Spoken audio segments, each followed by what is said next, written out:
This lady is a queen. She has dominated her Jubilee appearances. Is facing off against Andrew in the flesh. Normally he comes in digitally, but now he's here. Oh, I'm joined today by Andrew Wilson, host of The Crucible. He's a blood sports debater and political commentator. Also joining us today is Naima. She's a senior at University of Southern California. She's a political commentator and content creator. The topic today is feminism. You will each have up to a 5-minute... How do you have like a University of Southern California? Like, does the university, like UCLA, like that's in Southern California? Is the University of Southern California, does it encompass a bunch of other universities? Or like who gets to like, who has dibs on that name? Isn't that kind of like bullshit? It's a private university? Okay, well I'm just saying like, it seems like, can you really just call yourself that? It's in Southern California? Yeah, but there are other universities in Southern California as well. So how do you get to call yourself the University of Southern California? It kind of minimizes the other universities, I think. Just saying. Andrew, you're going to go first with your opening statement, so please go ahead. Yeah, so my position on feminism is that it's terrible for society.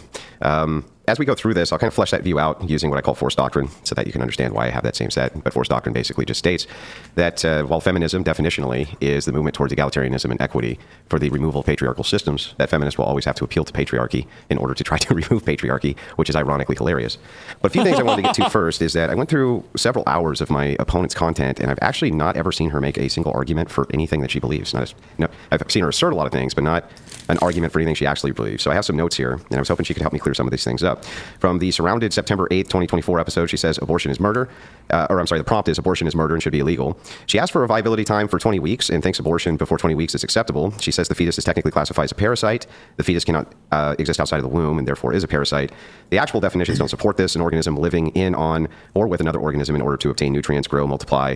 That would be an actual definition of a parasite or someone or something that resembles a biological parasite living off of, being dependent on, or exploring another. Fetuses can't fit that definitionally. Fetus is the same species. Biological parasites are classified as other, not the same species. Also, mutual biology. Mothers and fetus co-adapt, and mothers are actually healthier while they're pregnant, so they can't really be a parasite. Parasites are rarely temporary, and fetuses are, so and none of that fits the criteria for a parasite. On her video, Middle Ground, Progressives versus Moderates, and this is from January 19th, she says the prompt is, does the far left make Democrats lose elections? She said Kamala was not progressive. Wait, by what measure? I'm not like anti-baby or whatever, but there's no way that the female body is healthier while pregnant than while not pregnant. There's just, the load is, there's no shot. I don't believe that. I'm curious what metric. I'm sure it'll come up in this one. Enough, not far left enough. She talks about how women's rights are being stripped, but didn't give any examples of what those are. So I'm actually really confused about a lot of her positions, including her rematch against Charlie Kirk that happened March 5th, 2025, why DEI is unlawful. Her rebuttal to Kirk was bizarre. It just had something to do with there's no racial factor in DEI, even though Kirk gave a pretty good rebuttal for that. So I'd like her to kind of dive into what she actually believes within the paradigm of feminism. But for my positive position, I will say I have a logical argument called force doctrine, and my logical argument called force doctrine refutes the feminist ideology, and it just works, as I explained before.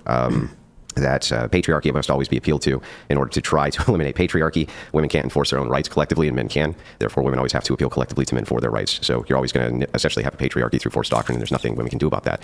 So I'm willing to logically go through that and have it examined rigorously, but I'm hoping that with that, you can also describe your position so that I understand them better. All right. Thank you, Andrew. If you'd like to give your opening statement. Yes. Thank you, Andrew. I do think that is an interesting claim that I don't, state my arguments, because I've actually been watching some of your content, and I've noticed kind of a similar trend as well within these debates where you will ask your questions, but will not. True!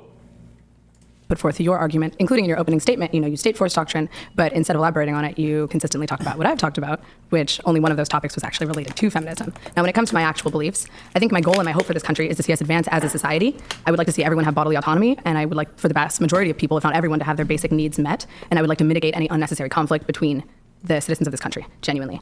I think that my main issue with the manosphere and with your force doctrine principle is that it promotes and spreads divisiveness against men and women. It promotes and spreads violence against men and women, and it exaggerates and focuses the differences between the genders. I think that men and women, I know men and women are the same species. We are 99% genetically similar, and the obsessive need to define and separate people based on one singular chromosome is doing both men and women a disservice, socially, economically, and politically, which we can get into. I'm ready to open it up if you want to. Yeah, I sure. guess actually I'd love to start with a question for you. I would like to go back to the force doctrine theory, if we can. I just kind of want to understand more. I know you've talked a lot about the equal force objection in the past. You've said men have essentially a monopoly on force, Correct. if I'm correct. Okay. Ooh. She's willing to dive into the philosophy aspect, has listened to an argument he's made in the past, is quoting some of it. Oof. Andrew might finally get his internal critique. Oh my God. Perfect. Do you want me to walk you through the argument? No, I'm going to elaborate. Thank you. And that rights exist through physical force, and that our legal system is based on physical force. So I guess I kind of just want to hear you elaborate on that now, if you're welcome. So you want my argument for the force doctrine? Yep. Okay, Let's hear it. so what force doctrine is saying is very simple. That feminism, if you at least agree with my definition, and it seems broadly feminists do, Yeah. that it's a movement towards egalitarianism and equity and the removal of patriarchy. If you can't have an oppressed class without an oppressor class, at least not from a Marxist feminist view. In the case, if women are being oppressed, they're not being oppressed by wolves, they're being oppressed by men, right? So if that's the case, then my argument to them is that whatever you believe this oppression is, you will actually have to appeal to men in order to either relinquish whatever this oppression is or concede to whatever it is that they want, because collectively women actually cannot overthrow any patriarchal systems. They rely on the force of men. And so if men, anytime they want to, decide to remove women's rights, there's actually not anything women can do about it, but the opposition is not true. The opposite is not true. Women cannot collectivize and take away women's rights. Okay, so I feel like this is a very lazy, boring kind of argument, and I feel like it plays a clever trick in order to make the argument circularly true. But it's like saying, oh, like imagine somebody says, I think kids should have more rights, like the right to not have the parents abuse the of them. And you're like, oh, really? Okay, so you're appealing to children having an expansion of their rights. Yes. Well, who must those children appeal to? Well, adults. Oh, so the people oppressing them? Yeah. Then it sounds like they don't actually get those rights because the people could just go back to oppressing them again. Well, no, we're just asking them not to. Like that. I wonder how long we're going to loop on this, or if she'll, because this is where that argument would tend to. Like, to say that feminism is defeated due to the fact that you have to appeal to men who are the at least physical power holders in society to grant it, that doesn't mean you've defeated feminism. Like, men could grant a different set of rights. We're talking about the set of rights that are granted to society, and even if men are the gatekeepers of those rights, you can still appeal to them, unless you define feminism as a state in which women are able to defeat men physically. And like, that's just dumb, though.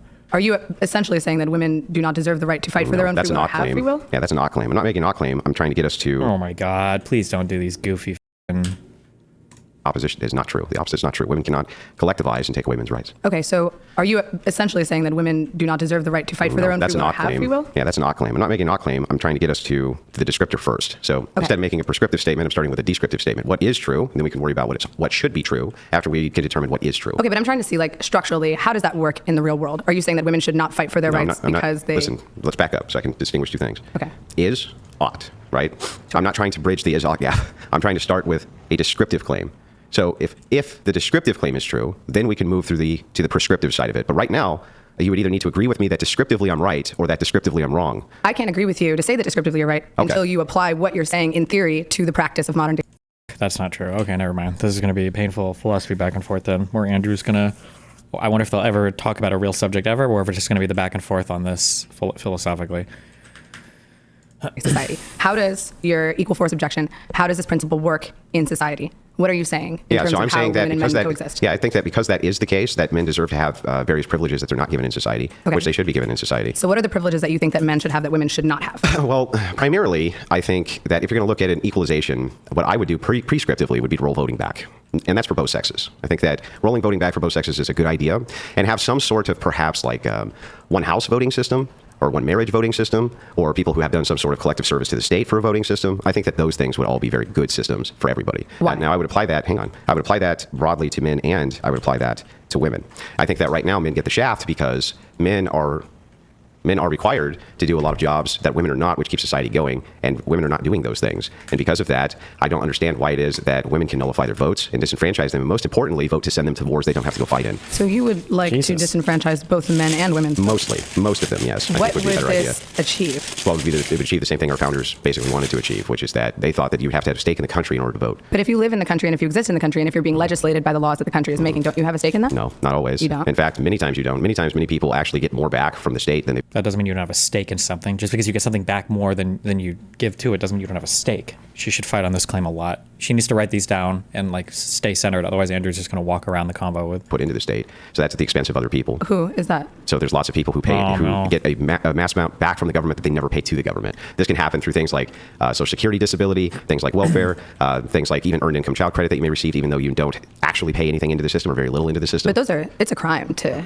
lie on your taxes and commit. Isn't that tax fraud to claim a dependent? No. There's just that is tax fraud. It's not tax. Listen, it's not tax fraud. I'm saying there's people who get more out of the system than they put. I don't know what her philosophy background or whatever is, but this is these are strong philosophy claims. She should fight like very hard on all of these descriptions.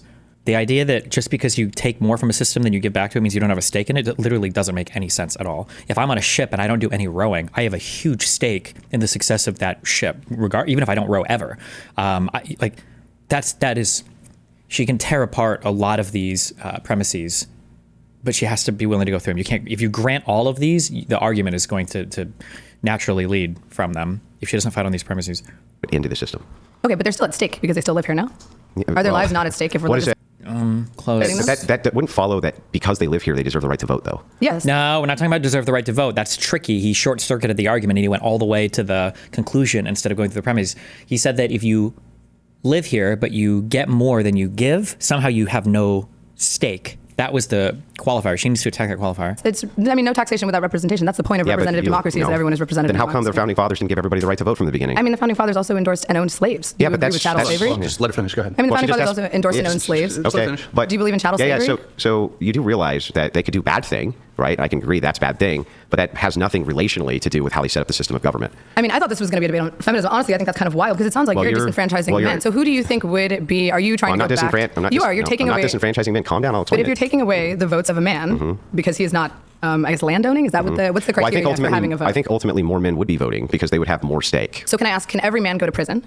Yeah. Okay, if they commit a crime, they can go to prison? Yeah. Everyone can do that? Yes. Okay, and everyone is in this country has to abide by the laws of this country, otherwise they will go to prison, yes? Yeah. Okay, so why wouldn't they be allowed to vote on the representatives that define those laws? That is a stake. She doesn't have the philosophy to get there, but she has the, I guess, on her feet thinking. That was a really good connection of statements. I really hate how every time he's asked a question and he doesn't like where he thinks it's going, he always gives these stupid looks. He's like incapable of just engaging with honest questions, which is really annoying because he jerks off so much about this concept of internal critiques, and then when he's actually quizzed on his beliefs, he's like, yeah, so, yeah. Like, yes, hello, we're building an argument, bro. Calm the down, Jesus Christ.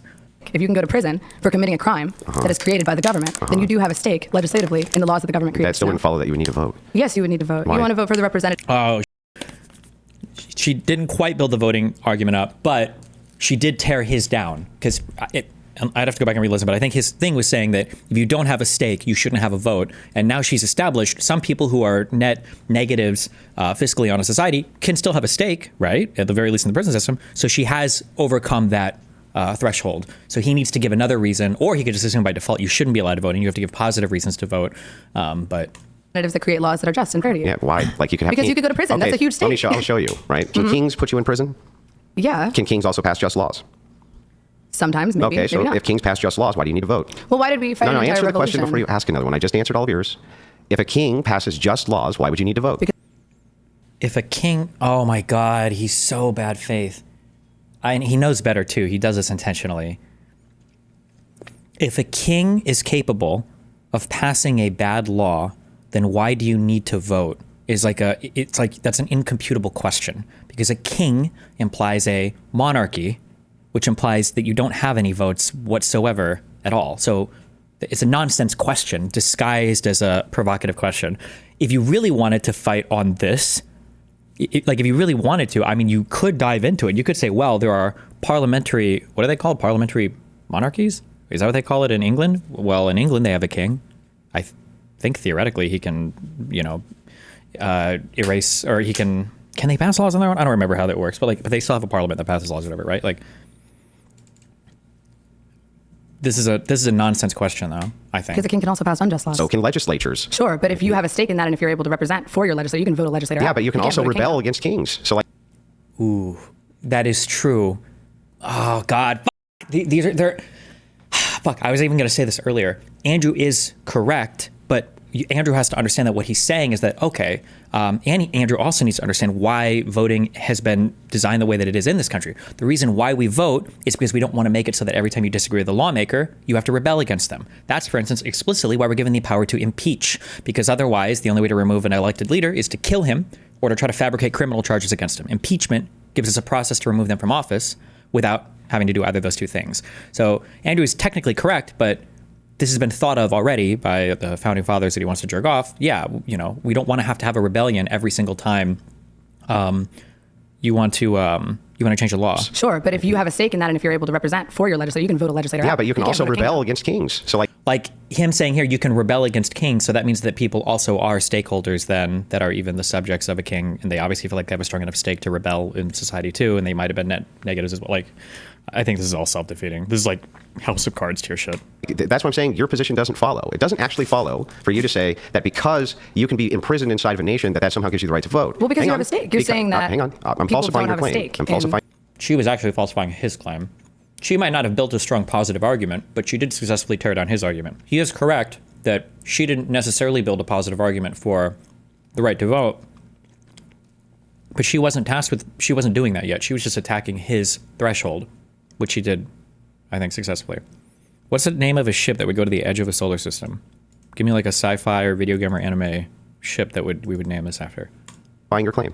If you claim kings can make just laws, right? Yes. Then I don't understand why would people need to vote when kings are making just laws? Well, then why would we leave the monarchy of England? If kings can make just laws, why would we leave? Well, in that case, you had a nation apart that had a rebellion against the king. Yes, that's what was sure. going on. But kings have been rebelled against historically under certain circumstances many times. So you'd like to go back to feudalism? Like you don't believe in democracy? Well, yeah, that is no, it would be feudalism is under a monarchy. It would be called limited democracy, which is exactly what we had here. Do you think we had feudalism because most people couldn't vote here? We had limited democracy, and then there were like many uprisings against that limited democracy because everyone deserves the right. No, there wasn't uprisings really against that. The only uprising that I'm aware of in American history against America was the Civil War. The Civil War, the Civil Rights But that movement, wasn't about the first voting. feminist movement, That wasn't the second about feminist voting. movement, the Civil Rights movement. No, the Civil War wasn't about voting. Well, I mean, it kind of sort of was about giving a class of people the right to vote and be counted as citizens and whatnot. No. And it was about the owning of chattel slaves. So not about voting then? Which is also about human and civil rights. But not about voting though. But voting is a civil right. I don't know. I'm not sure that I believe in It's this about freedom and it's about representation. Yeah. The point is representation. So let's back up. That's what voting is. Voting is representation and democracy. I understand, but you haven't actually made the positive case for why people need to be able to vote. Well, she hasn't. I don't think she's necessarily been tasked with that yet. This is very sneaky. He gave his qualifiers and she's attacking his. She's technically performing an internal critique of his view, but then he's constantly attacking her by saying she hasn't justified her perspective. She hasn't been tasked with that technically, but people need to be able to vote because they have a stake in the legislation of this country. If you can be imprisoned at this country, if you can be robbed of your bodily autonomy by the legislators of this country, then you should be able to have a stake in what the laws that those legislators are making. Well, let's see if this makes sense. Do you agree with me that individual voters don't actually have very much power at all? Individual voters, no, but that's the point of a collective voting body. I'm with you. So individuals already don't really have very much power just because they can vote, right? Sure. So isn't it the case actually that what you're advocating for is political tribalism? Because you don't have individual power as a voter, you actually have to tribalize with other voters in order to have any sort of collective power, right? Well, you're taking away power from all the voters, Well, so it can wouldn't you even be answer my individual. question, please? Tribalism, the idea that you as the individual do not have power, right? Yes. You do. it's so boring when you get like a philosophy like debate bro who doesn't want to actually have like a good faith conversation. Like all of these, like it says something about you, I think, if every single time you come away from a conversation, everybody feels like blue-balled or unsatisfied.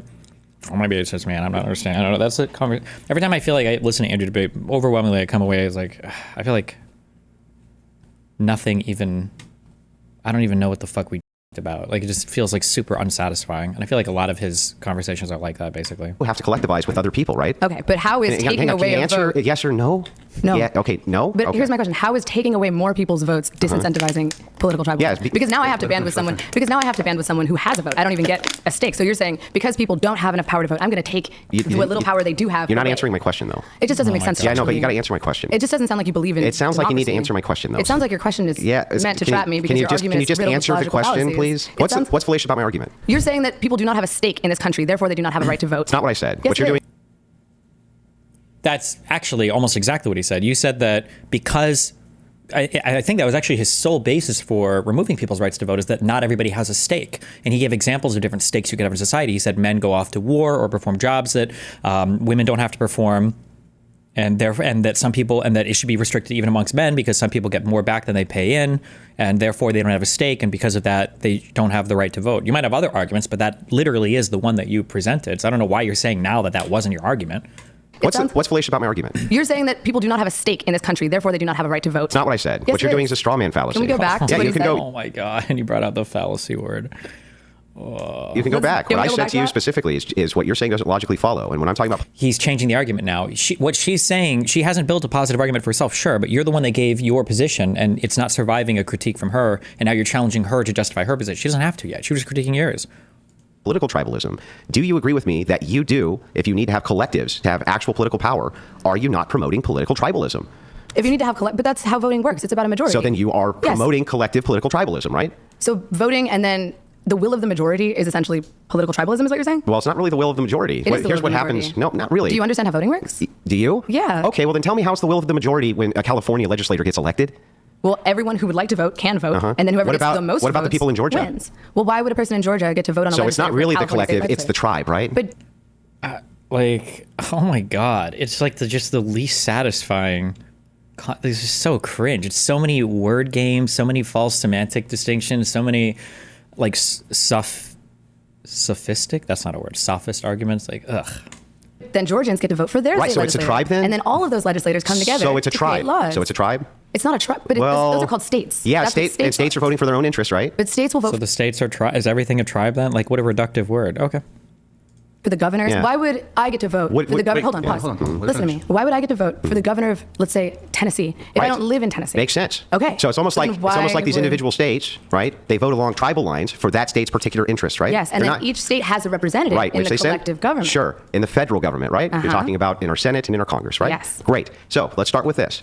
If it is the case that you have California and Nevada, these are two states which are next to each other, you agree, Sure. right? Yes. Can these states vote against each other's interests when it comes to course they can. resources? In the federal government, yes. No, even at the state level they can, right?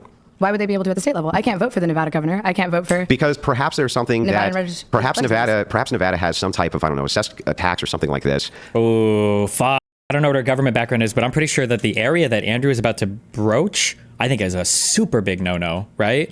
Like in the United States of America, aren't states like almost explicitly prohibited from ever doing any type of interstate commerce where you are regulating against the ability of another state to practice some kind of economic thing? I feel like you're super mega not allowed to do this. I guess I could be wrong, but I don't know why I'm saying I could be wrong. No, you can't prefer like we only buy from Missouri companies here. You would get like this is explicitly and literally within the domain of the federal government of the U.S. Congress. That they're able to collect, which disproportionately affects Californians in some way. They can do that, right? No. What law is that? Whatever it would be. They So can do it. does it exist or does it not exist? Listen, can they do that? Can they do that is my question. Can Nevada legislate against California? No, they're not legislating against. Listen to my question. Actually, I want you to repeat my question so I know you actually heard it. I'm sorry, I'm not a dog. Can you repeat it? Well, it's called steel manning a position. Just say the question. Okay. Can states vote against other states' interests simply by having a neighboring state, right? Mm-hmm. Let's just say, for instance, that you were to have like, I don't know, trucks which went between Nevada and California, right? Yes. And California took advantage of this by raising taxes on gasoline, but only on the border areas where these goods came in. This disproportionately hurts Nevada truckers for some reason, right? They can do that, right?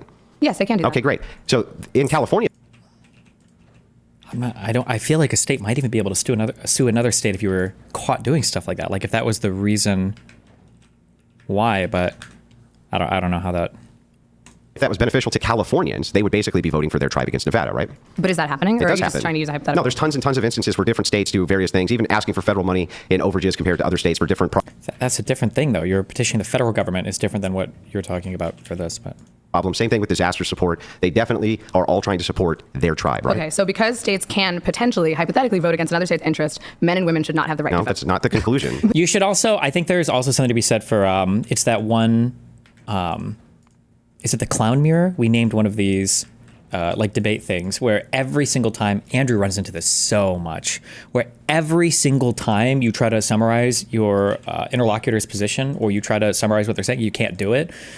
You could argue, and in some cases it might just be the person's legitimately just not listening. But if you find that when you're arguing with people, people can never summarize your position back to you ever, then you're failing to communicate, or you're just dodging any type of summarizing of your position because you think that if they can summarize it, and this does happen emotionally, you think that if they can summarize my position, they probably have an argument against it. So then you just ignore or you deny all summaries of your positions. But that was your argument. No, the privilege is, no. you Again, stated, do you know what no a voting, descriptor both is? sexes, one marriage voting system. Why don't you understand the difference between a descriptor and prescriptor? What did I prescribe? What you prescribed is one voting system. Is a Yes. voting system in which What both I'm men doing- and women are disenfranchised. Yeah, what I'm doing right now is I'm giving you descriptors so we can determine if it's tribalism or not, because you said it's not tribalism to have collectivism in voting blocks, which is insane. But what you haven't been able to answer is why disenfranchising more voters is somehow Well, let me- solving hold on, political hold on. tribalism. Let her get to the end All of the right. sentence, please. Well, let me explain it Sure. the best way that I possibly can. I hope Your you try. worldview promotes political tribalism. So what happens is this. NGOs can go to our government and they can bribe them for voting blocks. And that's exactly what they do. Non-government organizations do this and lobbyists do this. And what they do is they raid the treasury from people like you and me so that they can bribe certain portions of the electorate in order to incentivize them to collectivize. Okay. That's why black people often vote as a monolith, for instance. They vote monolithically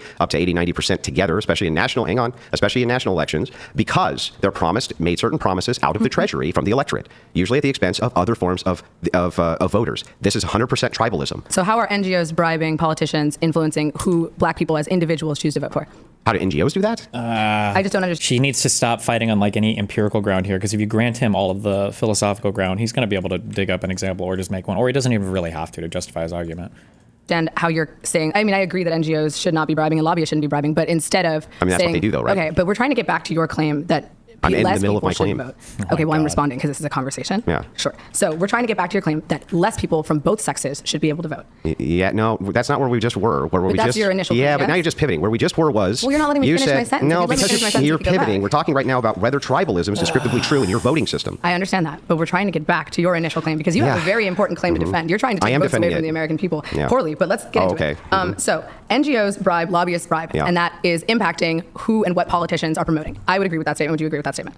Well, not just what they're promoting, but also they are setting the precedent for laws themselves. Okay, yeah, So sure. they actually, I would even argue back that NGOs and private think groups write the laws in which politicians most often execute, and so do bankers as well. I agree with that. So why would taking away votes from the average American and singular citizen prevent NGOs and lobbyists from having an ability to impact and predict and create laws? Yeah, so if you move to stakeholder democracy, this idea that you had to have some sort of public service or something like this, it actually collectivizes down the voting pool, which adds responsibility to the voters who can then be held accountable, which right now voters can't be.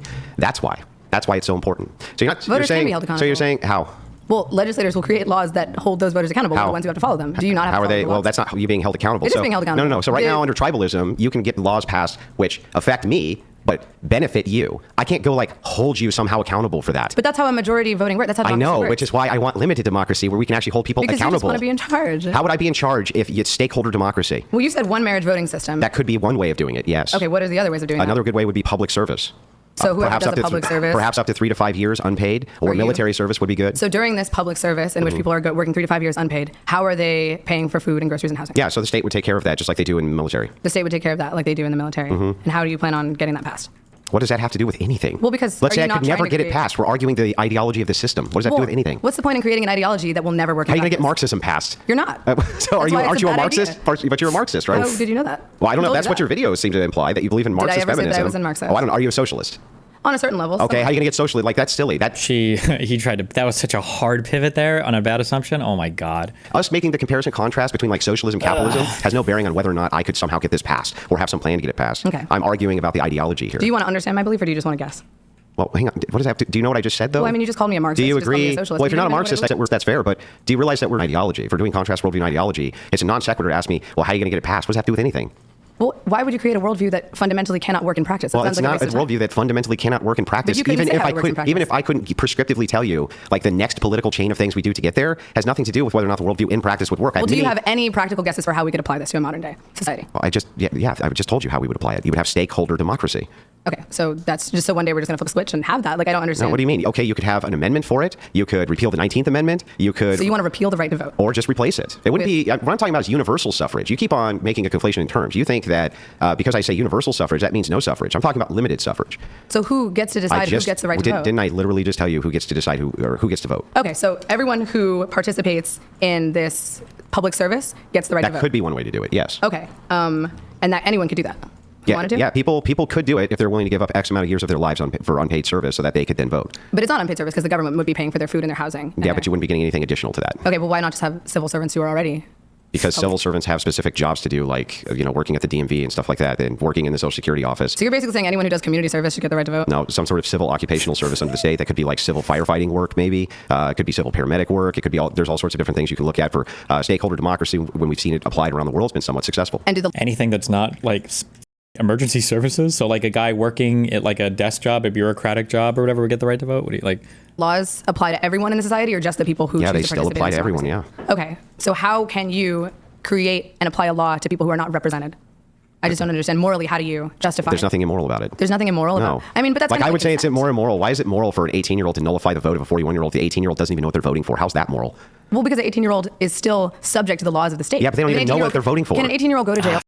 I think, in my opinion, I haven't read any political philosophy on this, so I'm sure there are better answers, more prepared answers. But in my opinion, the reason why these things are really important is because if you're the leader of a group, any good leader knows that you have to be able to bring everybody along with you. It can't just be your top earners or your top performers or just the highest up people. You have to be able to bring along everybody, even people that might not otherwise have a voice. Otherwise, your shit just falls apart. So like if you want to have a well-functioning system, a well-functioning democracy, everybody kind of has to feel like they're like along for the ride in a way that they have a voice that's heard and respected and everything else. Because if you just say that like, oh, well, the only people who should be able to decide are the most powerful and the wealthiest, it's like, okay, yeah. And then as soon as people aren't happy, they're just going to like have a coup and execute you. Like, it's not a good system. You have to make everybody feel like they're kind of involved to some extent.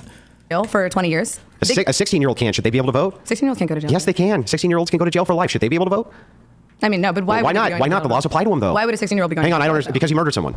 Okay, that's fair. I mean, if you murder someone, that's a whole. So I don't understand. Why can't he vote? The laws apply to him. Why can't he vote? If I were her, I would actually concede that, and I would say, actually, that is a decent argument, Andrew. I think actually 16-year-olds probably maybe should be able to vote, depending on circumstances. That I actually think there are good, strong arguments for that. Yeah, but we all understand. No, we all understand it's not an argument. Why does a 16-year-old get to vote, even though all the laws apply to the 16-year-old? Why does he get to vote? No, the laws apply. They start in juvenile detention, and then at 18, they get the right to so vote. laws apply to 16-year-olds? You're retried at 18. So like when laws you apply at to 16, 16-year-olds? Some laws, of course. Okay, yes. great. Why can't they vote then? So babies should get the right to vote. That's my question to you. That makes no sense. Exactly. So why do we limit it to 18? Well, that's the age that we've defined as being a legal adult. That's the age that we as a country have universally agreed with our right to vote is. Yeah, but what makes that a good idea? Just because you arbitrarily. That's the but just because you arbitrarily say, for instance, that because you're 18 and you're an adult, like you can't buy cigarettes, you can't buy beer, you can't rent a car, but you're an adult and now you can vote in the participation of democracy. At least raise it. So you'd like to raise it? At least raise it. So you would like to universally raise the age to vote? I think that would be a better idea than like not allowing anyone. No. What I say is at least do that. But the thing is, like, you're actually inconsistent here. Your whole argument is to say if laws affect people, they should have a right to vote. But we have an entire cast of people from the age 17 down who laws apply to and can't vote. And you just are like, you shrug that off like you didn't contradict yourself. I'm pretty sure it has something to do with brain development. But we've all, like, you have to have an not fully age developed till what, 25 according to the studies? How do you have a society in which you don't have an age that someone becomes a legal I adult? agree, but why couldn't you have a society in which you had stakeholder democracy? It's the same logic. So if you're saying that we should not disenfranchise children, why would you then disenfranchise people who are legal adults? When did I ever make the claim that I wanted children to be able to vote? God. You just said that if everyone should have a right No, to I vote. told you that your view is inconsistent. If it is the case propositionally, you say, Andrew, if laws apply to people, they should be able to vote. Except, I don't know, everybody 17 and under. That's inconsistent. Because the laws Hang do on. apply to children It's differently than they inconsistent apply to and a adults. contradiction. But laws do apply to What about the children laws that don't? differently than they do. What about the laws that don't? What about the laws where you're 17 years old and you can be tried as an adult? Well, those are to protect like public freedom. I mean, Right. but everyone loses civil liberties when they're a danger to the public. Yeah, but That's everyone. do you understand that you're making a contradiction when you say if laws should apply to all people should have a right to vote because they have laws which can be applied. They can be sent to prison. Was your example? That would have to include everyone under the age of 18. But people under the age of 18 don't go to adult Yes, prisons. they do all the time. They don't all the time, actually. It's considered exceptional. That's why you have to do like an exception to actually try somebody as an adult. It's not generally the norm that people under the age of 18 are tried as adults. Also, I'm trying to think if you have the right to vote, even if you have like a full-time caretaker and you have like exceptional like mental disabilities, you're still allowed to vote in the United States, right? They don't take away your right to vote if that's the case, right? Yes, they do. That is, you want me to give you sources of 16, 17-year-olds tried as adults and sent to adult prisons? Okay, but that's like an exception for exclusively horrific crimes. I mean, those But are violent offenders. does the law apply to them or not? To violent offenders, if you were a threat to public safety, yes. Okay, Everyone who then is a if threat the to public law safety. applies to them and they can be sent to jail, then by your logic, they should be able to vote, which But for means those you're in offenders, contradiction. To those offenders, they are sent to juvenile detention centers until they turn 18, and then they are sent to an adult prison. They are No, still they're tried as a sent child. often to adult centers, even at 17, to adult prisons. You can be sentenced as an adult, but you can't be sent to an adult prison at the age of 16. This would depend widely on the state that you're in. It's not rigorously enforced across the board like you think. There's not I don't think there's federal laws which say this. But then even I if think it were the that's case, I'll just grant it. Well, then that's wrong. I'll even grant the entire thing. It still wouldn't matter. Laws apply to them. They can still be sent to prison. They fit both of your criteria. Therefore, if you say they shouldn't be able to vote, your worldview's in contradiction. Well, then I think that's wrong. I don't believe that children should be tried as adults until they have become adults. So no I laws disagree apply with to that. children? No. Well, then why shouldn't they be able to vote? A threat to public safety always applies to everyone. Threats to public safety always apply to everyone. Yeah, but why shouldn't they be able to vote if laws apply to them? That's your example. Laws apply to children, but they are not in practice punished in the same way that they apply to adults. It's applied to Can they everyone. be punished? Of course they can. Then be why punished. can't they vote? But you have to have some way to maintain societal control. Children aren't just allowed to do whatever the fuck they want because they're Right. kids. You need to be able to have some sort of societal control. So Yes. this would mean necessarily disenfranchising some people, wouldn't it? It would mean necessarily disenfranchising children. Yes, they're not No, adults. it would also mean disenfranchising prisoners. Do you want prisoners to vote on their right to own guns in a prison? Not the right to own guns in a prison. Well, then you're But I do disenfranchising think them. that people who were in prison and then leave prison should then have Felons? the right to vote. But they're disenfranchised currently under the law, right? No, they're not. Yes, they are. If you're a felon, you can't vote. Yes. Oh, well, once they leave, yes, I do think that that's disenfranchisement, and I think Florida just rolled that back. Yeah, but Florida. what's wrong with disenfranchising like murderers for life? What's wrong with disenfranchisement? Well, they would be in jail for life. If No, they no, no. committed a They're murder. out of jail. They're just felons, so they can't vote. Well, yeah, I think that felons should be able to vote once they Should felons be able to own guns? No, because Well, I don't understand you. So you're just, again, But you you are so understand- inconsistent with Holy your shit, dude, like the amount, like he switched it around to doing an internal critique of her position, and it's like the most stringent internal critique like ever. My God, she has to like. I like how he jumped off of his critique though, but Isaac. Do you understand? What? Disenfranchisement should exist so long as someone is a threat to public safety. The reason why prisoners are not allowed to vote who are currently in prison is because they are a threat to public safety. 16-year-olds aren't a threat to public safety. No, but they're children. You can't allow anyone So to vote you who's a can child. arbitrarily disenfranchise people based on the fact that you think they're not capable of making good voting decisions, right? No, a child is legally different than an adult. Because they can't make You can't good, have sex with a child. Because That they would be can't make statutory rape. because they can't make good decisions. No, because they're legally classified as a child. Do you not understand what a Because child they is? can't make good decisions. Because they're 2 and 3 and 4. They're not legally an So adult. they can't make good decisions. No, they can make good decisions, but generally speaking, you can't have children vote. There is a I legal agree age with to you. vote. You can't. Okay. But why is it then that if I were to say that I only want 25-year-olds to vote, I would be disenfranchising? But you didn't say you only want 25-year-olds to vote. You do you said understand? that you only want one marriage voting system per household. Yeah, You well, that's said one way, yeah. You want less of But- both adult men and But do adult you understand how women my to view be is able to vote. consistent, but yours isn't? Because if you were to agree with me that you wanted, like, okay, Andrew, I would compromise the 25-year-olds voting, you've now disenfranchised everyone from the ages of 18 through 24. If you were considered all a legal overnight. adult, you should be able to vote. That's my state. If you are considered a legal adult, if you are tried as an adult, if you are allowed to buy a house, Yeah. have a child. But that leads to the problem is that leads to political tribalism. So, like, for instance, why is it a healthy society to have? she also shouldn't grant this. What is this obsession with political tribalism? Or is Andrew given an argument for why that's bad? Like, what does he even mean by that? That you have just voting blocks that are interested in their own thing? I don't even know what his issue is here. Men and women who are married voting against each other. That's a terrible idea. Because they're both like, but if a man commits a murder, does his wife go to jail for that crime? No. No, because they're not the same fucking person. What does that have to do with anything? If they're different people and they're both tried differently and they both have separate lives. Like, I like how he can't even begin to fathom, like, if this is a good faith conversation, like, try to connect that in your brain. I believe in you. I think you can do it. Like he just, she's really quick on her feet and thinking about this, even though she hasn't, like, obviously spent a lot of time individually diving in on this, unfortunately. But, like, it was a good question. So why would a man and a woman both be allowed to vote and then be able to vote against each other? Isn't that foolish? And it's like, well, hold on. Like, if a man commits a crime, then the woman doesn't go to jail with the man, right? That's a good challenge. And I think it would be worth it to sit and think about that for a moment. And he could probably think of an answer, but instead he just, like, immediately rejects, like, how does that even relate? It's not even relate. Like, Jesus, it's so cringe. No. No, because they're not the same person. What does that have to do with anything? If they're different people and they're both tried differently and they both have separate lives and Yeah. separate bank accounts Yeah. and separate bodily and physical autonomy, Yeah. then they should each get a stake in this government. No. Well, that literally has nothing to do with what I just asked. They're not the same So real person, quick, so can why you- should they be represented? You remember how I Oh said my yes God. and no to your question? Can you do that for me? Remember how I was like yes and just answered it? Can you actually do that for Jesus. me I don't too? remember that at all. You literally just asked me that question. You said if a husband's carted off to prison, does her wife go to prison? I said no. Okay. Can you do that for me too, and then give your explanation? Because otherwise, I don't That's know what I your just did. I actual said his position. thing and then gave the explanation. So now I'd like to know: You should do listen you to think it. it's a good idea for wives and husbands to be able to vote against each other's interests? They should both have a vote, yes. Well, but they can't vote against each other's interests, right? That's circumstantial. They may not, they might. Yeah, they may not. They might. I agree with that. Yeah. But why is it good that option's even there? It seems like a terrible idea. Because in a representative democracy, everyone should be represented with a vote. Yeah, I get that's a descriptive truth, but you're not telling me why that should be the case. If I were to give you the counterclaim here, I would say if you had like one household voting or something like this, it would be much more uniform and wouldn't divide families against each other. And that's exactly what the vote has done. But they're both subject to the same legislative, like they can both be legislated independent of each other, right? No, well, not really. One cannot at that point make a decision that doesn't affect the other one usually. Yes, I can. Not really. What? I mean, Oh yeah, she was gonna say Roe v. Wade. Roe v. Wade. That only affects a woman's body, right? No? You think that if a man is married to a woman and she goes and aborts his baby, that doesn't affect him? Of course it does, but it affects him differently than his body. But it's still, but that's my whole point is that everything they do in this household is going to affect each other. Sure. So you wouldn't want to promote systems But they which still are divide husbands individuals. against. Did you ever entertain this level of disingenuous argumenting? Apart from fighting it with an audience, he usually just fights on every sentence, making it very. I mean, if you want to go and like own them or whatever, then maybe. But I mean, like if you're trying to have like some kind of good faith discussion, then it's never happening in an environment like this, of course. Wives. But they're individuals. No. What does that do with anything? Are they the same person or not? This is not what's in dispute. Are they the same person or not? Okay, no. Then why should they not each have an individual liberty? What if they get a Because you divorce? don't want to set up systems that divide them against each other. That's well, a then bad don't marry idea. someone who doesn't want to vote with you. But that's No, do you understand that like people's preferences change True. over time, and there could be various reasons in which, if you have a tribal type of mentality, like take abortion for instance. Abortion's a great one. Do you think that it's possible that women, for instance, could hold it against their husband and say things like "do this" or "I'll abort your child"? They could actually do that, right? yeah, hypothetically, sure. Yeah, and have that done would be that. immoral. And have done that. That would be immoral. Yeah, but you wouldn't say they couldn't go get the abortion, would you? But would you say a man? But can hang on. Answer the question first. Jesus You wouldn't Christ. say that they shouldn't be allowed to do that, though, would you? Well, if it would be disenfranchising millions of other women who aren't. No, in no, that no. situation That's and need an abortion, then yes or no, please. You wouldn't say that you would not actually say that they should not be allowed to get the abortion, right? No, I think everyone should have access to. Okay, free so will. even if it were the case that a woman, right, was holding the man basically emotionally hostage with her pregnancy and said, "Do what I say or I'll get an abortion," right? You would not make any claim that she could or could not get that abortion, would you? I would make a claim that what she's doing is immoral, but I wouldn't make a claim that because Should one anything person is happen to a immoral. woman who does that? Yeah, What? I think. I mean, that's blackmailing. It's not blackmail. I think on a level, it's emotional blackmail. I Yeah. think you should be able So to what should happen? Should they go to jail? I mean, maybe pay damages or a fine. A fine? Yeah. How much should the fine be? I don't know. $200? How much is an abortion? They'd be the same as an abortion? Can I ask you a question? So just Can to I get ask this you a right, well, I want I like how she gave. I think she's just really quick on her feet. Because I don't think she's thought through this at all. But she gave like a very legally coherent answer, right? If somebody could do a thing in a bad way, that would never be an argument for banning the entire thing, right? Like somebody could theoretically publish a tweet that's defamatory, but you wouldn't ban all tweets. You would just hold people accountable when they, through tort, I guess, or through criminal stuff when they engage in bad behavior. You wouldn't ban that whole class of thing.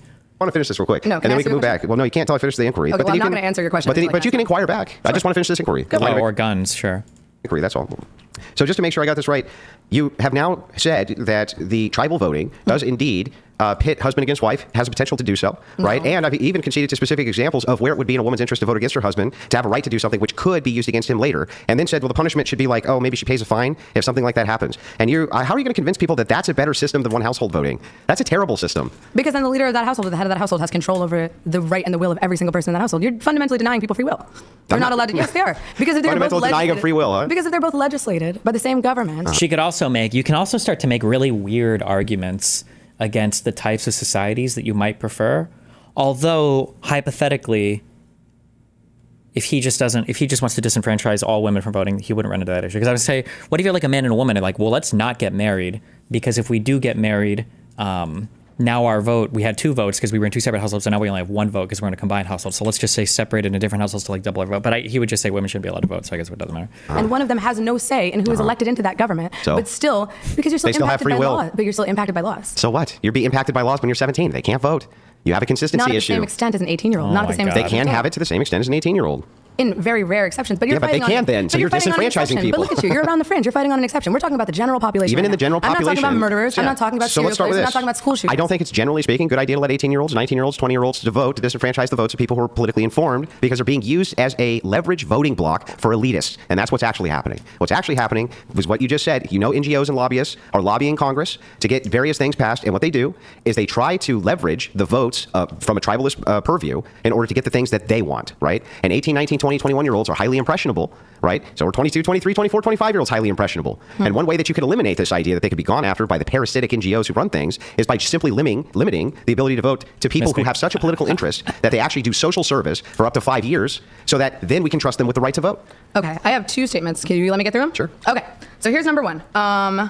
I agree that lobbying generally is bad. I'm not here for NGOs. I don't think anyone really is. I mean, and the whole point of why we don't like them is because we want to be represented by our legislators fairly and accurately, and we don't want it to be in the control of a private interest group. So lobbying's bad. Yes, generally, I think that lobbyists and NGOs are not bad. good. But what I don't understand is, if that's the issue, why not ban NGOs? Why not have a platform that's standing against NGOs and lobbyists? I think that'd be something great. Yeah, If you did that, that'd be awesome. Yeah, so this is a great question, but here's the problem, right? This is the leverage of tribalism and why you can't really do that. So on social issues, right, there are NGOs out there, for instance, who have a vested interest in abortions being legal, right? This goes out into the social ethos, and now we're back. Yeah, Kona, the reality is not all disenfranchisement. It sounds bad, though, to own that position, but not all disenfranchisement is bad. There are probably some groups of people that should be disenfranchised in certain ways, and that's not like necessarily a horrible thing. Like, for a variety of reasons, children don't have the same rights as adults when it comes to entering business deals, signing contracts, or whatever, but because they don't have the same rights, they also don't necessarily have the same expectations or responsibilities. Like a child is generally not held accountable in the same way for crimes.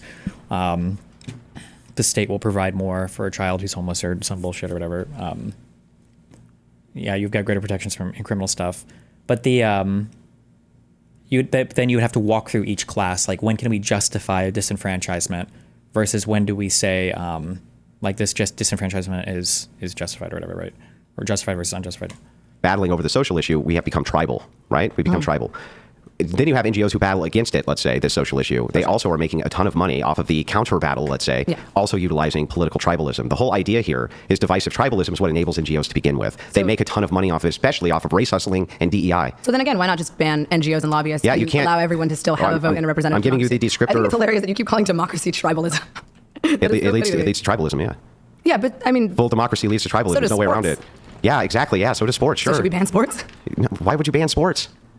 That's a total non sequitur. It makes no sense. Why would you ban a huge percentage of the population from voting? Because I would want to avoid political tribalism so that elitists can't exploit low information voters, which they do right now, in order to enslave the planet. So you're basically saying that people are too stupid to have the right to vote? Yes. That's dumb, dude. Don't you agree with that? Yeah, of course I think people are stupid. Well, then what are you arguing with me about? If I want a right to vote, then I should give them the right to vote. Why? But listen, think about what you just said. Yeah, dude, I agree that people are too stupid to vote, but give them the right to vote anyway. I don't think people are too stupid to vote. Why? So they're too stupid to function, but they're smart enough. Oh, come on. You think that people who go and generally cast a ballot are high information voters, or they barely even know what the hell they're talking about? I mean, do you have a statistic on how many of them are? Yeah. Like, imagine if you have to try to brainwash a group of people. Couldn't you argue? These are all philosophy arguments. This is like the cringiest line of argumentation. But like, couldn't you argue that it's actually easier to brainwash people if only the man votes in the family? Because now I have to brainwash half the people. That theoretically, there's a whole tier of propaganda that might not have worked on on men and women voting or on different groups of people voting. But since I only have to focus on like men head of households, I can tailor make my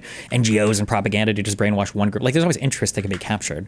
I bet this is stupid. I don't know. Why? So they're too stupid to function, but they're smart enough. Oh, come on. You think that to go tested, right? But I have a better plan than an IQ test. I would not disenfranchise a person from being able to vote because they have like an average IQ. Yeah. What I would do is disenfranchise a person to vote if they were low information. One way I could find out if they were really politically motivated is if they sacrificed years of their lives to the state in order to get that right to vote. So you want to punish people for being stupid?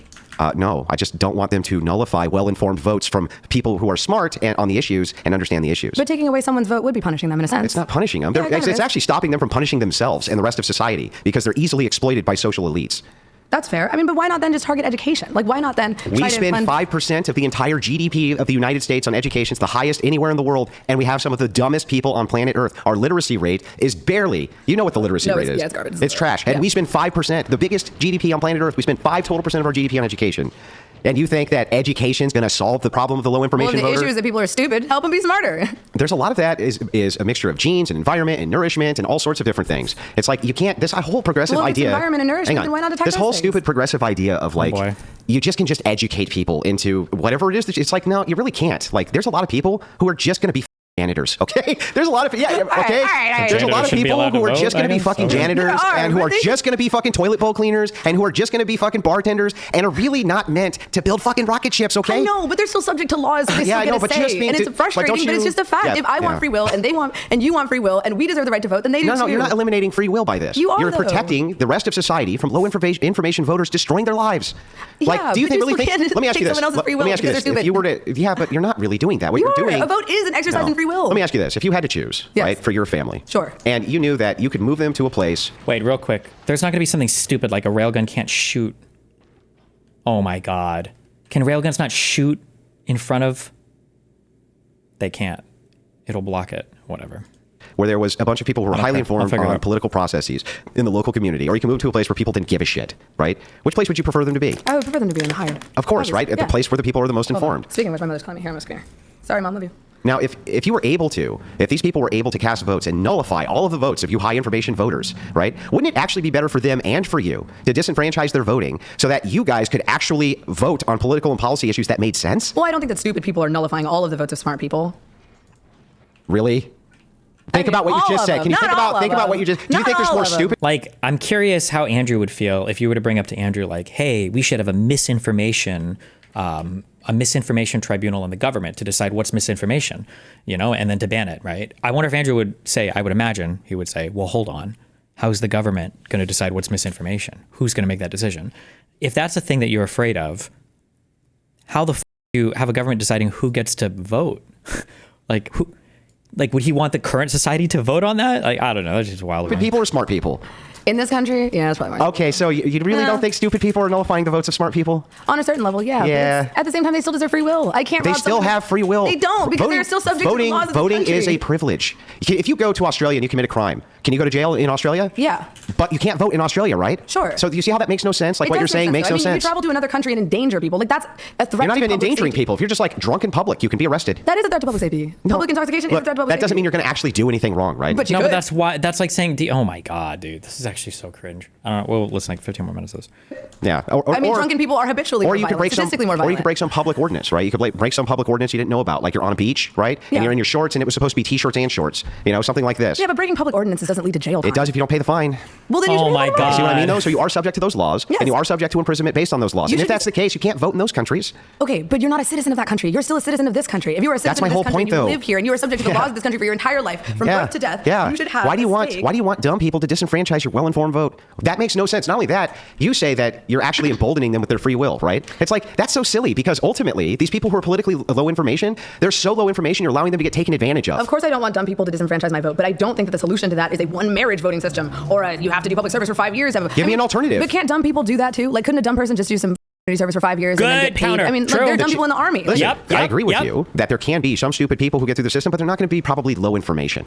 You're not going to go through 5 years of civil service like that. Like, not to be mean, and I'm not demeaning anybody that does this, because I think civil service is amazing, but like, who do you think do you think that the super ultra intelligent people in society are more likely to do civil service related things, or the not quite as intelligent people? Like, I don't even know if you're selecting for the people, or if he would be selecting for the people that he's fantasizing about selecting for here. For the purpose of being able to vote and be low information, you wouldn't do it. You have an interest. That's what the whole point is. Well, I mean, if your housing and your food is paid for, I think there are a lot of people who'd be interested in that. The army. I mean, that's like exactly. The army, you have to take the army. You have to take an ASVAB test, and you have to score X amount of a score in order to even be placed in those things. Big dog. My boyfriend's a vet. He talks about some. Excuse me, ASVAB is for what, your competency for where you get placed in the army? Does he think that like the ASVAB is like the MCAT or the LSAT or something? Like, what are you, dog? Placement within the army, once you're there, doesn't mean you have to be a genius to pass it. What is he talking about? Some dumb motherfuckers in the army. Sure, there's dumb people in the army. But so they would But be to qualify Then what was the point of bringing that up? What? for certain jobs, you can't be. And for civil service or something like this, you can do intelligence tests. Or Oh, so you're going to IQ test. Oh, hold on. Now we're getting to more interesting qualifiers. So you have to do civil service for 5 years, and you have to do an intelligence test as well. Okay, what other qualifiers we have going on here, Andrew? So like you're that. basically saying there should be an IQ test, and Thank only you. those Yes. who would like to be civil servants If you're who pass that IQ test. well, I think should be you allowed should to vote. probably implement an IQ test for the military too, which they do. Yeah, but people say. I mean, but they do. But they do, unless it's in wartime, and they're like, okay, well, you just need a body in here. And I don't think there's a formal IQ test for the military, right? Like, if you're real dumb and you can't do fuck all or whatever, I don't know if it's like you have to graduate high school or something, then you might not get it. But do they actually do like I don't think they do a formal IQ test. they'll grab anybody off the street. But yeah, Can we ask about right now? I want to confirm that. of course. Aiden, Uh-oh. do you do IQ tests for the military? No. Do they? Wait, you want boyfriend review? Yeah. Oh, sure. Wait. Oh, go. It's okay. Yeah. Just go around that way. Army, no. Here, Yeah, there are people who are there who are dumb. That's true, but they. baby, come here first. If you can, Yeah, just kind of like. I've heard of that. It's called a crouch Cat right 5 here. waiver, right? They give them a Cat 5 waiver. Can you just? Baby, come here. Mm-hmm. Not chill up. In terms of like people in the army and IQ tests, like I've taken the ASVAB, it is not a very difficult test, and a lot of people get their ASVABs taken for them. I knew guys in the army who were like medically diagnosable with mental deficiencies and were still in the army doing jobs that in theory required a certain level of mental faculty. Sure. Yeah, the system can get gamed, but those are exceptions, not the rule. Oh, the exception's not the rule, but that didn't matter earlier when it came to talking about children going to criminal prison, big boy prison, but I wouldn't really go that far, to be honest with you. And then also in terms of your, You don't think the majority of people are stupid or in the army are stupid, do you? I think there are a great number of people who join the army because they want a place to live and food, which is the system you just described, and that's pretty much independent of intelligence. They seem to be joining the army based around patriotism, the When were ability you to in get the army? paid, the ability to do When were you things in like the that. army? What's that? When were you in the army? I was in the army for a very limited amount of time, years and years ago. How long was that? So he didn't even do a 4 or 5 year contract? What's the minimum? It sounds like he didn't even do that. He came and went because that was a super evasive answer. And it sounds like this guy's asking for clarification. Why would you even mention that? Why would you mention that you've been in the military if it's, oof, good luck. The ability to do things like that. What's that? When were you in the Army? I was in the Army for a very limited amount of time, years and years ago. How long was that very limited amount of time, if you don't mind me? It wasn't very, about a year. About a year. So what happened? Well, it doesn't matter what happened. Oh, but we're talking about service, man. What about it? So you want to disenfranchise people based on military service? I actually know why most What people join the are Army. you talking about? How would I disenfranchise them based on military service? No, you It said would be you the want to opposite. disenfranchise those If you're who requiring don't. people to serve No, in the it wouldn't military. require them to serve in the Army. Literally didn't say that. I'm sorry. Or civil service. Oh my God, dude. He plays so many sneaky word games. Jesus. But, All right, yeah. Yeah, I literally didn't say that. Thank you for your help. Thank you. Okay. Adjust this. So now we've established that people in the Army can very much be stupid. So Nobody ever disputed you can have stupid people in the Army. Okay, so again, we're trying to go My back. question- we're trying to yeah, figure out so how let's see your if we can. system would work Yeah, so- in terms of Yeah. those who are participating in some sort of civil service. Yeah, so you would have are- some type of civil service, right? Which Okay. a person would participate in for at least 5 years. 5 years. Yes, unpaid. 5? Yes, unpaid. That's ridiculous. Why? Do you think that the person who participated in it for 5 years unpaid would really want to be politically informed by the end of that? Yeah. Maybe, maybe not. Yeah, but I mean, that's 5 years of not having, like, that's 5 years of, like, housing is paid for. food is paid service for. guarantees citizenship. So can I ask who's paying for 5 years of millions of people participating in a civil? Well, chances would be pretty good it wouldn't be millions, or at least not hundreds of millions of people participating in such a system. so It'd be you a would very like to low limit the demographic. voting block in this country to less than, there's 430 million people in this country, and you like to limit it Nah, to 330. She misspoke, though. She doesn't think there's 430. 330 million. hundreds of millions? It's 330 million in the United States, I think. 336 million or something. Regardless, you would still like to limit it to, I misspoke, my bad, but you Yeah. would still like to limit it to less than, you would like to limit it to hundreds of thousands of people? Yeah. You think it's fair for hundreds of thousands of people to speak on behalf of 360 million people? Do you think it's fair right now to have 100 senators do that? Real quick. I only want to target huge stuff with the railguns, right? I don't want to target big stuff. Big stuff I can kill with missile launchers. Huge stuff with the railguns. No, but we still vote for the senators. Yeah, I We know, vote for the but senators, do you really though. think you're getting... They don't just walk up and say, hello, do you, sir, I would do you like think to be a you're senator. really Like, getting... you're voting. Wait, you think you're really getting political representation inside of a state like New York with 2 people? I don't live in New York. I know, but inside the state of New York, do you really think the state of New York is getting adequate political representation on Capitol Hill with 2 fucking people? Well, that's why you have the Senate and the House. And the House is 2 based on- people who are your senator. You really think Every that state gets 2 senators. 100 people are my representing God. 330 million people? At the very top, it's 1 person who's representing 330 million people. So are you advocating that we shouldn't have government? No, what I'm saying to you is that like it's very silly for me to look at an argument like you're making and say, "Oh my God, 100,000 people are going to be in charge, or 200,000 people are going to be in charge." Like ultimately, 1 person's in charge. So you're saying that ultimately 1 person's in charge. But there's still checks and balances. That 1 person isn't a king. There You still don't would be have checks and balances with tyrannical limited monopoly voting. over power in the guard. There's still checks and balances with limited voting. Yeah, but we still do not get to decide who is in our legislature. As a voting body, we do not get to decide who is You in would the still legislature. have people from within your various communities who would be voters, and they would decide who it is that went to represent you on Capitol Hill. That sounds very expensive and very pointless, if I'm being honest. How is that expensive? It Okay, would be fine. Because you have to pay If you for all their wanna- houses. Then if you want to do that, there's another way you could do this too. If you didn't want to do like the civil service way, you could do 1 vote per household. That would limit the voting significantly. Hang on. Okay. And it would be not expensive at all. But Okay. there's even another way that you can do it on top of that. All right. How? Right? But let's just start with like 1 household voting. Same thing. Let's do it. You can eliminate whatever this like perceived cost is that you have. Another thing you could do is just eliminate anybody being able to vote until they reach the same age that they could become president of the United States. Is that not 35? So you think that everyone under 35 should lose the right to vote? Why shouldn't everyone under 35 That be was the able most boomer shit I've ever Why heard. shouldn't everybody under 35 be able to be the president of the United States? Well, because they don't have the... But they're still... Why? Answer the question. because they do not yet have the experience in politics to run an entire country. So, But just because yeah, you can't exactly. run okay, Andrew, but just because you can't run an entire country doesn't mean that you should still not have the right to have 1 singular vote. It's 1 vote. What are you talking about? Yes, you can't be the president, but you are still susceptible to the laws. You can have a kid at 35. You can have a house at 35. So, Like, what does that have to do with anything? But you can't be president. below can't be 35, president, yeah. legislatively, Yeah. below 35, Yeah. from 18 to 34, all of these people are impacted at the same level. No, they're not all impacted at the same level. In fact, I would say... Can they I all would go to say- jail for committing a crime? Yes, I would say the Then yes, opposite. they are I would say impacted like as people between the ages of 18 and like 25 are mostly living at home, right? And their parents are the ones who are mostly impacted by legislation, not them. And That's their not a parents... skill And their parents should actually probably have more say than them. Their parents actually have more autonomy than they do because they're dependents on them, right? Completely dependent upon them. It's like, if I look at the trends, it seems to me like if you eliminated from 18 to 25 or from 25 to 35, if the founders didn't think you should be president of the United States till you were 35, I don't think they wanted you to vote either. And you know what? That's why it was never law. Voting Andrew, rights this are is some affirmed. Old, this is some old shit. That's not an This is- argument. this That's is not an giving- argument. Well, I mean, the reason why Give me you're the saying this argument. is because you're young, you're old. Like, you are not applicable to this law. What did that have to do with anything? You're trying to govern a group of people that you are not a member of. So? That's the issue. So what? Everyone should be representative government. So how old do you think the average person who's in Congress is? Hella old, and they're we hate representing But they're all of you. voted What do by. you But mean? they're voted by. But they're voted on You think by. that like 19-year-olds are going to be better governing than 60-year-olds? No, but I don't think an 80-year-old would be a representative government. Yeah, I'm glad but Mitch McConnell's 80-year-olds are stepping down. dying in their Too depends. They're not governing. What do you mean? Yes, they are. No, they're Sleepy not. Joe. God. Sleepy Joe, who is in his 80s, now has cancer, and he's not president because he went off the deep end. I know. And Trump is in his 70s, and Mitch McConnell is in his 80s. Listen, All of these people your are hella presidents, old. your presidents and congressmen are running like between the late 40s to 50s to 60s. You don't really think that replacing them with 20-year-olds is a good idea, do we? I don't think we should replace them with 20-year-olds, but Why I'd not? settle for Why not? Wait, why not? 40. Why not? Well, they'd have to be elected first. Yeah, no? I know, but even if they were, don't you think that would still probably not be the worst, or that wouldn't be a good idea? If they were elected through a democratic representative democracy. Don't you think they would do a I worse would not job, have a problem though, with than that. 40, 50, 60-year-olds would? We don't know who it is. You can just say universally, I think a 20-year-old would be worse if they were Lord. elected democratically. Well, why do you think our founders thought that 35 years old was the minimum? I think the founders thought 35 should be the minimum because you need experience in government to be the head of the government. No which I agree experience in with. government is even required to become the president of the United States. 0.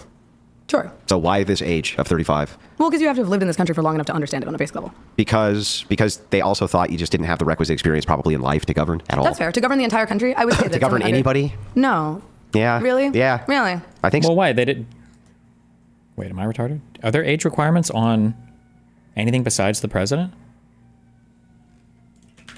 Hold on. There must be, right? It's got to be at least 18. You couldn't vote like a 2-year-old into Congress, could you? Age requirement, U.S. Senate. To serve the U.S. Senate, an individual must be at least 30 years old. Oh, okay. Age requirement, U.S. House of Representatives. 25. Oh, senators have to be older. Damn. Get fucked. Okay. So, Well, I why mean, can't we- why is it that they didn't let people vote? Why do you think they didn't want people to vote? I mean, dude, they were kind of fucked up. I mean, do you really want to base all of your beliefs on the founding fathers? They owned slaves. Like, So? So? The whole world owned slaves. just because a lot of people do something doesn't mean it's right. Yeah, we were some of the first to take people out of slavery, especially the West. Pretty sure that was England. France did it second. The West, then? That's the West. England. That's not America. That's the West, which is what I said, the But West. you said we were the first. Why? The West did not remove slaves or whatever. I don't think I'm struggling a little bit. I seriously doubt at that point there was like a Western world. I'm pretty sure they probably still considered it like the New World at that point. I don't know if anybody thought of themselves as like members of the West. I feel like that conceptualization was, my guess would be the earliest World War I, probably post World War II. The West.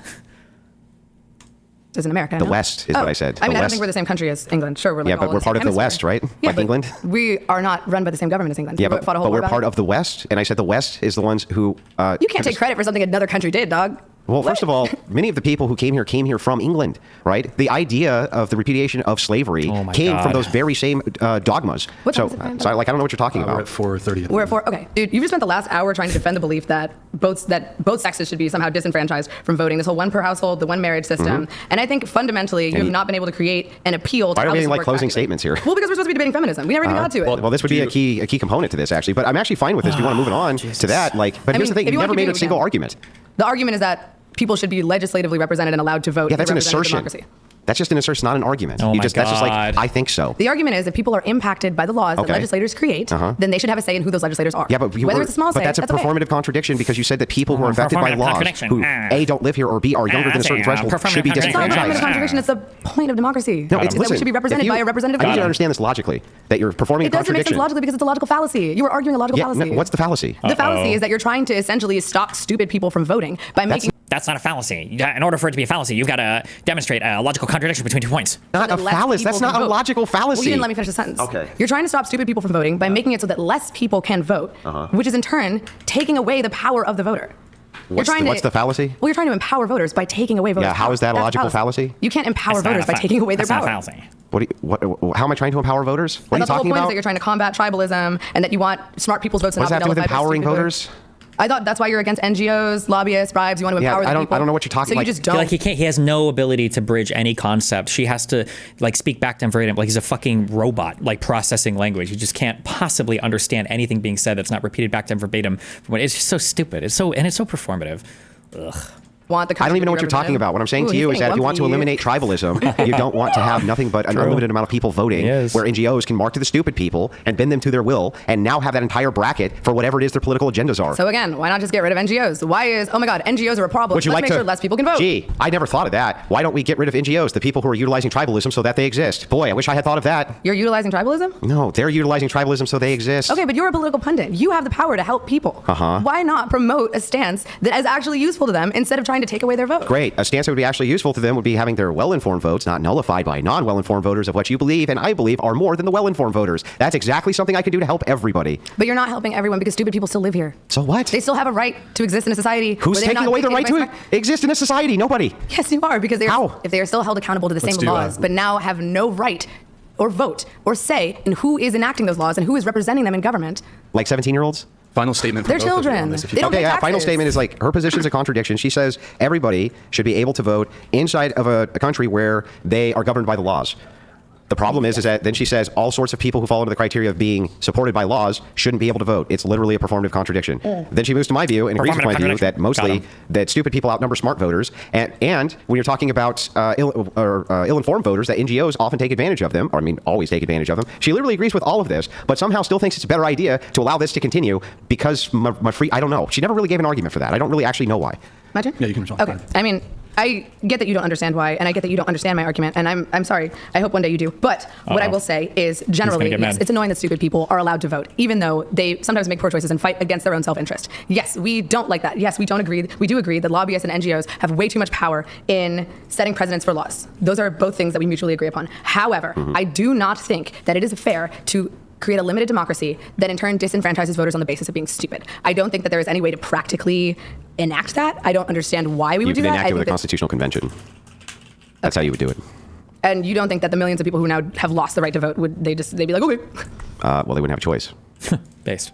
I mean, sure. Protests, riots, there's all sorts of ways that people have fought against a government. I mean, you're basically trying to call the country's bluff on whether or not they care about having the right to vote, which I think is just stupid. I think personally it's pointless, and I think that the function of a democracy is to make sure that everyone who has to abide by these laws is represented in government. Is that flawed? Yes. That's not even true. Are you going to let me finish? Did I interrupt Let's let you? her finish, then we're moving on. We're moving on. Okay. Yeah. So finish your thing, then we're going to move on. Okay, so anyway, back to my statement. Yes, this government is flawed. Yes, NGOs have too much power. Yes, it's annoying when stupid people do stupid things. But at the same time, the right to vote is a human right under a representative democracy in the United States of America. To take that away from voters is not the answer to creating a more educated voting body.